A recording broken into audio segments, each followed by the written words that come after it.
Assalamualaikum warahmatullahi wabarakatuh.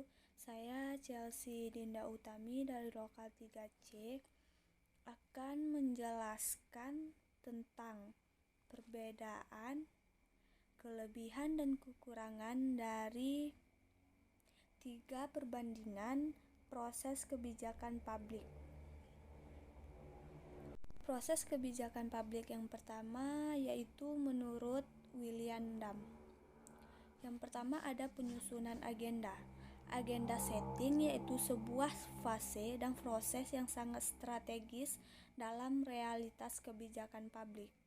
Dalam proses inilah mempunyai ruangan untuk memaknai apa yang dinamakan sebagai masalah publik dan prioritas masalah publik dalam agenda publik dipertarungkan.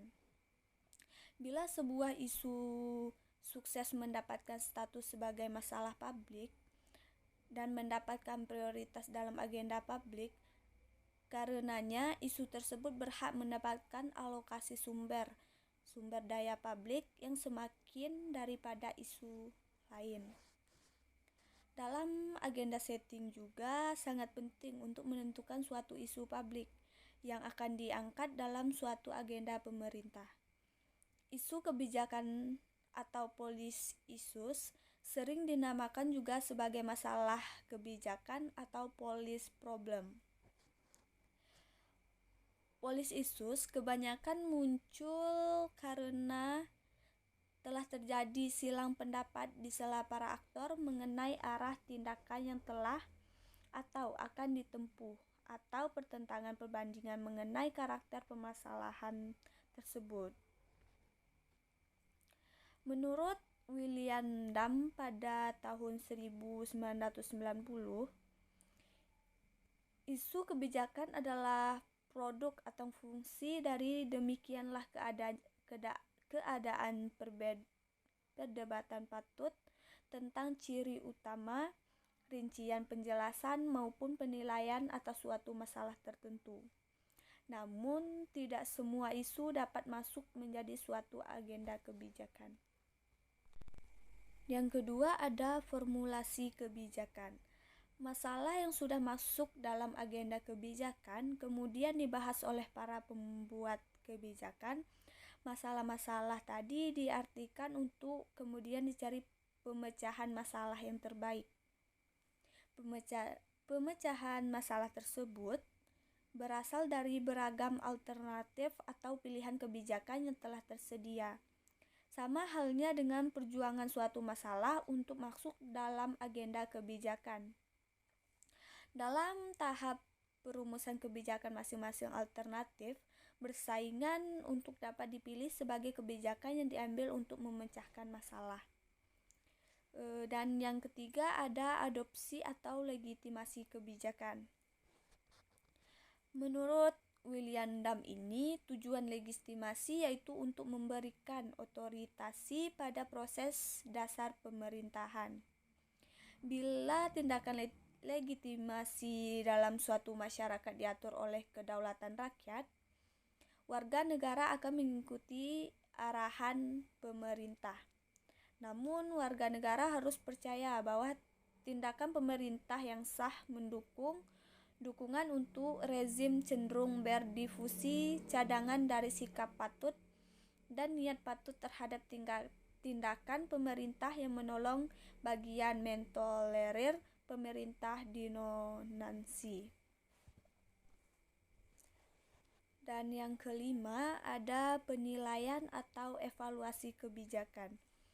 Secara umum, evaluasi kebijakan dapat diceritakan sebagai agenda yang menyangkut estimasi atau penilaian kebijakan yang mencangkup substansi, implementasi, dan dampak. Dalam hal ini, evaluasi dipandang sebagai suatu agenda fungsional, yang artinya evaluasi kebijakan tidak hanya dilakukan pada tahap kesudahan saja, melainkan dilakukan dalam seluruh proses kebijakan.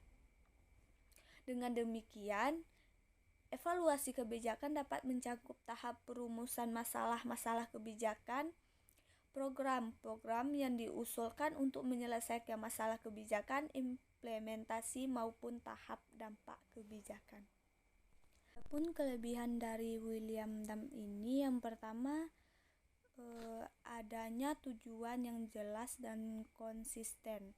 Dan yang kedua, memiliki teori kuasal yang memadai tentang bagaimana cara melahirkan perubahan. Yang ketiga, mempunyai struktur implementasi yang disusun secara teratur. Pun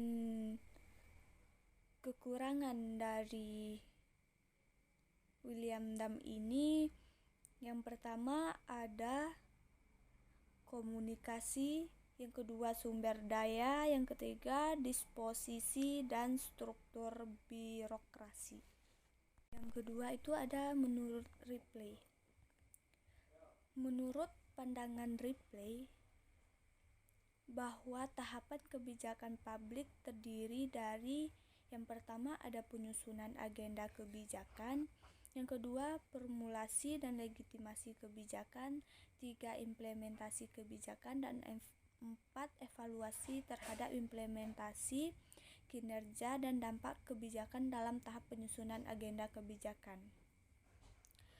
Menurut Ripley menyatakan bahwa terdapat 3 kegiatan yang perlu dilakukan, yaitu ada kebijakan, penentuan kebijakan, bagaimana alternatif itu ditetapkan, persyaratan atau kriteria seperti apa yang harus dipenuhi, siapa yang akan melakukan kebijakan, bagaimana proses atau strategi untuk melaksanakan kebijakan, apa isi kebijakan yang telah ditetapkan, ada implementasi, siapa yang terlibat dalam implementasi kebijakan, apa yang mereka kerjakan, apa dampak dari isi kebijakan tersebut. Seterusnya ada evaluasi, bagaimana tingkat keberhasilan atau dampak kebijakan diukur, siapa yang mengevaluasi kebijakan, apa konsekuensi dari adanya evaluasi kebijakan, adakah tuntunan untuk melakukan perubahan atau pembatalan. Membangun persepsi di kalangan stakeholder bahwa sebuah fenomena benar-benar dianggap masalah. Yang kedua ada membuat batasan masalah, dan yang ketiga memobilisasi dukungan agar masalah tersebut bisa masuk dalam agenda pemerintah. Pada tahap formulasi dan legitimasi kebijakan, Ripley dalam menyatakan bahwa analisis kebijakan perlu mengumpulkan dan menganalisa informasi yang berhubungan dengan masalah yang bersangkutan, kemudian berusaha mengembangkan alternatif-alternatif kebijakan, membangun dukungan, dan melakukan negosiasi sehingga sampai pada sebuah kebijakan yang dipilih. Tahap selanjutnya adalah implementasi kebijakan. Ripley dalam menyatakan bahwa pada tahap ini diperlukan dukungan sumber daya dan penyusunan organisasi pelaksanaan kebijakan. Dalam proses implementasi sering ada mekanisme insentif dan sanksi agar implementasi suatu kebijakan berjalan dengan baik. Dari tindakan kebijakan akan dihasilkan kinerja dan dampak kebijakan. Dan proses selanjutnya adalah evaluasi terhadap implementasi, kinerja dan dampak kebijakan. Menurut Ripley, bahwa hasil evaluasi ini bermanfaat bagi penentuan kebijakan baru di masa yang akan datang. Tahapan kebijakan publik menurut Ripley dapat digambarkan sebagai yang pertama penyusunan agenda, hasil agenda pemerintah, diikuti formulasi dan legitimasi kebijakan, hasil diperlakukan implementasi kebijakan, tindakan kebijakan, hasil mengarah ke evaluasi terhadap implementasi, kinerja dan dampak kebijakan baru diperlukan. Kinerja dan dampak kebijakan publik inilah menurut Ripley. Dan yang terakhir ada menurut Thomas Erde. Proses kebijakan publik yang pertama ada identifikasi masalah kebijakan atau identification of policy problem. Identifikasi masalah kebijakan dapat dilakukan melalui identifikasi apa yang menjadi tuntunan atau demands atau tindakan pemerintah. Yang kedua ada penyusunan agenda atau agenda setting. Penyusunan agenda ini merupakan aktivitas memfokuskan perhatian pada pejabat publik dan media massa atas keputusan apa yang akan diputuskan terhadap masalah publik tertentu. Dan yang ketiga ada perumusan kebijakan atau policy formulation. Perumusan ini merupakan tahapan pengusulan rumusan kebijakan melalui inisiasi dan penyusunan usulan kebijakan melalui organisasi perencanaan kebijakan, kelompok kepentingan, birokrasi pemerintah dan presiden dan lembaga legislatif. Dan yang keempat ada pengesahan kebijakan atau legitimation of policies. Pengesahan kebijakan melalui tindakan politik oleh politik kelompok penekat, presiden dan kongres. Yang kelima ada implementasi kebijakan atau policy implementation.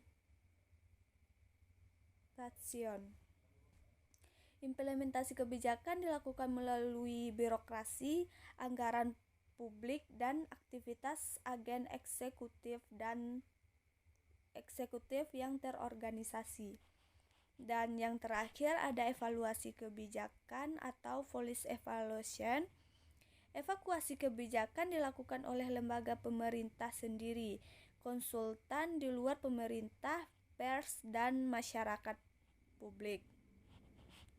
Proses kebijakan sebagaimana telah dikemukakan sebelum merupakan aktivitas yang berkaitan dengan bagaimana masalah dirumuskan, agenda kebijakan ditentukan, kebijakan dirumuskan, keputusan kebijakan diambil, kebijakan dilaksanakan atau kebijakan dievakuasi.